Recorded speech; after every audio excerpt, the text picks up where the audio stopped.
안녕하세요. 동양학을 공부하는 시간입니다. 오늘은 지장간에 대해서 말씀을 드리도록 하겠습니다.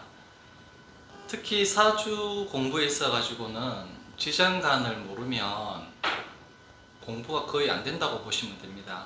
그래서 지장간의 의미는 지지 속에 지자가 그 지지를 이야기합니다. 지지 속에 감추어져 있는 감출장자 청간이 지장간이라는 뜻입니다. 그래서 제가 사주를 공부할 때 도움을 받았는 사이트가 있습니다. 그 사이트가 사주 플러스라는 사이트입니다. 지장간을 그냥 계속 그냥 반복해서 암기를 해보려고 애를 썼었는데 한계가 있습니다.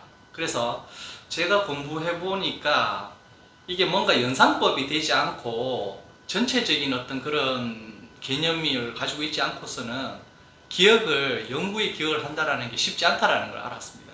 그래서 고민하던 차에 우연하게 유튜브에서 사주 플러스라는 유튜버가 계십니다.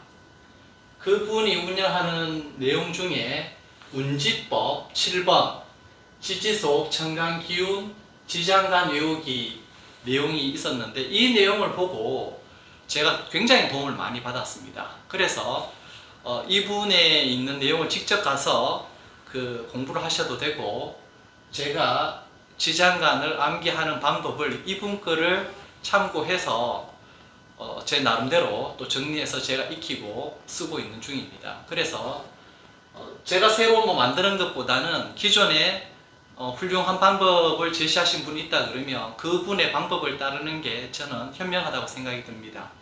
그래서 말씀을 드리면 일단은 저는 항상 그렇게 말씀을 드리죠. 원에서 설명을 하지 않으면 사주 같은 경우에는 그려지지가 않는다. 그래서 항상 저는 동그라미를 그립니다. 그 동그라미 안에는 어떤 의미가 있습니까?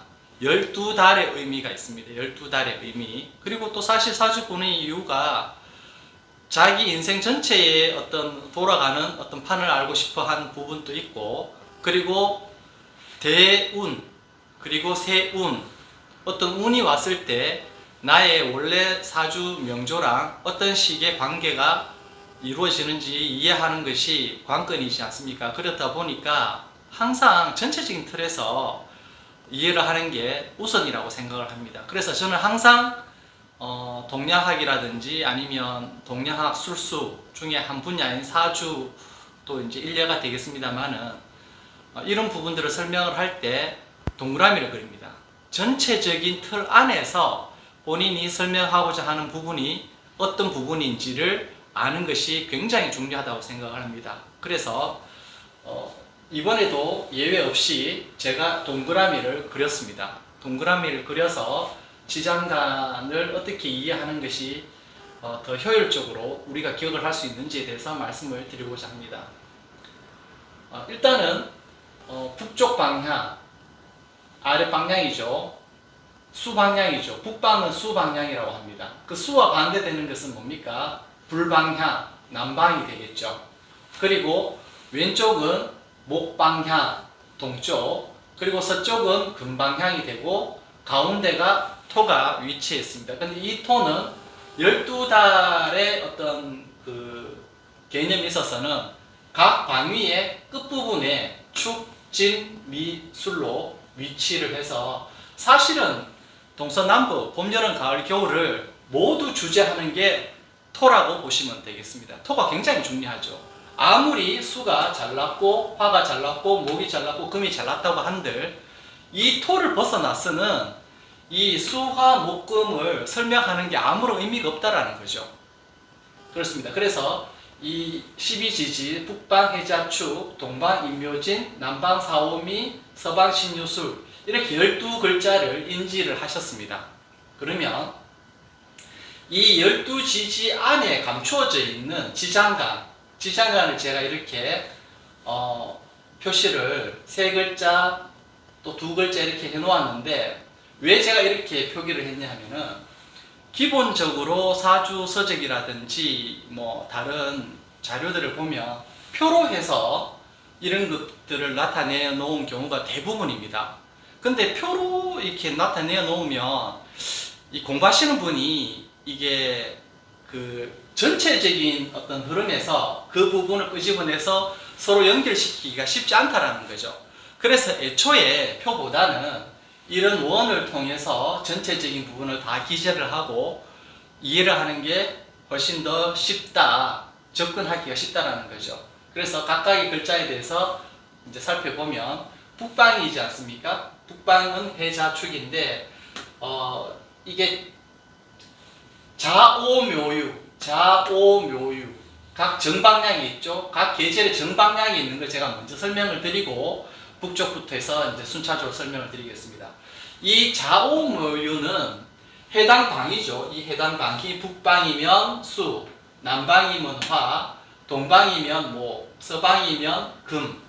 각 해당 방위에 오행만을 포함을 하고 있습니다. 그런데 예외가 있죠. 오화 같은 경우에는 불에 해당되는 천간, 병정만 포함하고 있는 게 아니라 그 가운데에 기토를 포함을 하고 있습니다. 이건 어떻게 이해를 하시면 되냐면 시작이 되어서 발산이 돼서 발산이 끝나면 수렴을 해야 되지 않습니까? 그래서 땅의 정의에서 제가 홍범에서 말씀드렸듯이 무토는 뭐라고 말씀드렸습니까? 땅 위가 되고 기토는 땅 아래가 된다고 말씀을 드렸습니다. 땅 아래라는 것은 수렴이라는 뜻이 있습니다. 그래서 이 좌우선을 기준으로 해서 태양이 가장 활발한 시점을 지나치게 되면 그때부터는 수렴이 이루어진다는 거죠. 그래서 오 방향에서만 불에 해당되는 천간만 있는 게 아니라 수렴을 상징하는 기토가 중기에 있다라는 것을 이제 이해를 하시면은 병기전 이렇게 외우는 게 그닥 어렵지는 않으실 겁니다. 그래서 지장간은 여기, 중기, 봉기, 봉기는 다른 말로 정기라고 하기도 합니다. 이렇게 세 가지로 구분을 했는데 이 세 가지의 글자들이 어떤 식으로 해서 이렇게 구성되어 있는지 이제 암기하는 방법을 말씀드리겠습니다. 북방이 해자축에서 자는 설명을 드렸고요. 북방이니까 수에 관련되는 천간, 임수, 개수만 들어있습니다. 굉장히 쉽죠? 그리고 묘 같은 경우는 어떻습니까? 목방향이잖아요, 동방. 그러니까 목에 관련되는 간목, 을목 두 개만 들어있는 거죠. 그리고 오화 같은 경우에는 제가 설명을 드렸죠. 병정만 있는 것이 아니라 가운데 이제 수렴하는 쪽으로 이제 기울어지기 때문에 기토가 가운데 중기에 들어가 있다고 말씀을 드렸고, 서쪽에 금방향이 되는데 유일 때에는 금에 관련되는 천간, 경금, 신금 두 개가 들어가 있습니다. 그래서 좌오묘유에서는 예외가 되는 오만 빼고 모두 해당 방위에 해당되는 오행으로 포함이 되어 있다는 걸 이제 아시면 되겠고요. 북방부터 살펴보면 해는 이렇게 외우시면 됩니다. 해저무는 갑판 위에서 임 생각한다. 그래서 여기 해가 지지의 해가 나온 거죠. 해저무는 갑판 위니까 갑이 나오겠죠. 위에서 임 생각한다 되잖아요. 그죠? 그래서 여기서 보면은 해저무는 무토가 됩니다. 무토. 그리고 갑판 위에 갑. 그리고 임 생각한다 해서 임해서 해 지장간에는 무, 갑, 임이 들어가 있다는 거죠. 이렇게 그냥 생으로 해에는 무, 갑, 임이 들어가 있구나 이렇게 외우시면은 이게 얼마 같지를 않습니다. 그런데 해저무는 갑판 위에서 임 생각한다. 이 문장을 기억을 하고 있으면은 평생 해수 안에는 지장간이 무갑임이 있구나를 잊어버리지 않는다라는 거죠. 그래서 항상 중요한 것을 암기하시고 숙지하실 때는 스토리텔링으로 외우셔라.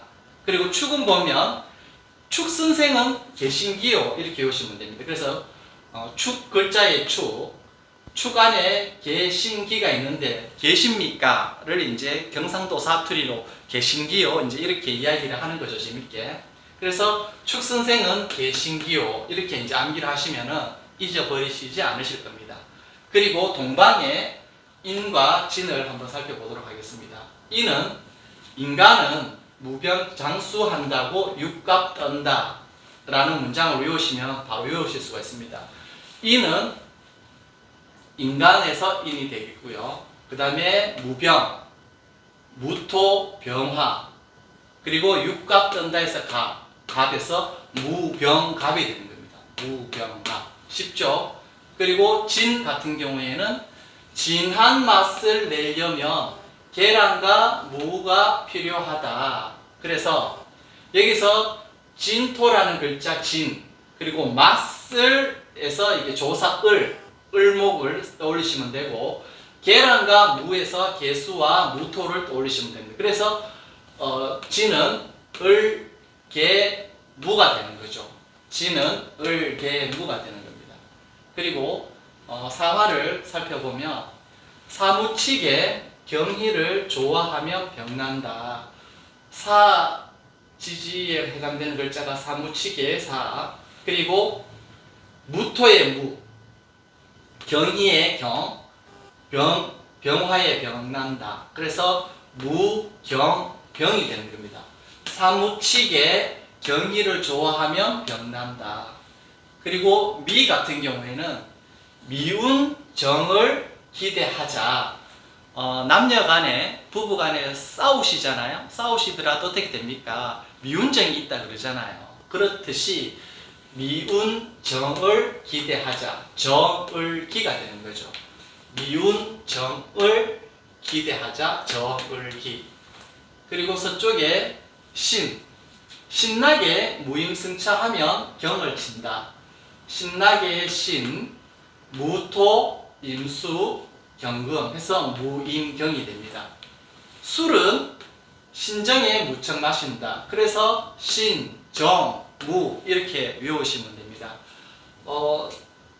외우기 쉽죠? 재밌죠? 그래서 여기서 말씀드리는 좌우묘유 같은 경우에는 굳이 스토리텔링으로 외우시지 않으셔도 해당 방위가 북방은 수에 해당되는 방이고, 남방은 불에 해당되는 방이, 동방은 목에 해당되는 방이, 서방은 금에 해당되는 방이라는 것만 알고 계시면 각 좌오묘유 정방향에 있는 어떤 지진은 해당 방위의 오행으로 양과 음의 순서로 똘똘 뭉쳐져 있구나. 단 예외가 있는데 오화 같은 경우에만 중기에 기토가 들어간다. 수렴을 의미하는 뜻이다. 이렇게 이해를 하시면 좌오묘유 네 글자는 해결이 되잖아요. 그리고 그 나머지 글자들을 각 방에 두 개씩 해서 2, 4, 8, 8글자를 이렇게 스토리텔링으로 외우신다면 지장간 때문에 공부하시기 굉장히 힘들어 하셨을 텐데 아마 손쉽게 공부할 수 있는 길이 열릴 거라고 생각을 합니다. 그래서 저는 이 사주 플러스에서 그 운지법 7번 지지속 청간 기운 지장간 묘기 이거 설명해 주신 선생님께 굉장히 감사하게 생각하고 있습니다. 그래서 제가 지장간을 숙지하고 공부하는데 힘들어 했었던 시기에 다행히 이분의 유튜브를 보고 지장간을 굉장히 수월하게 익힐 수 있어서, 안 그래도 지금 제 영상을 보시는 분들이 지장간 외우는 것 때문에 힘들어 하신다 그러면 제가 공부했던 이런 방법을 차용을 하신다면 아마 도움을 많이 받으실 거라고 생각을 합니다. 예, 수고하셨습니다.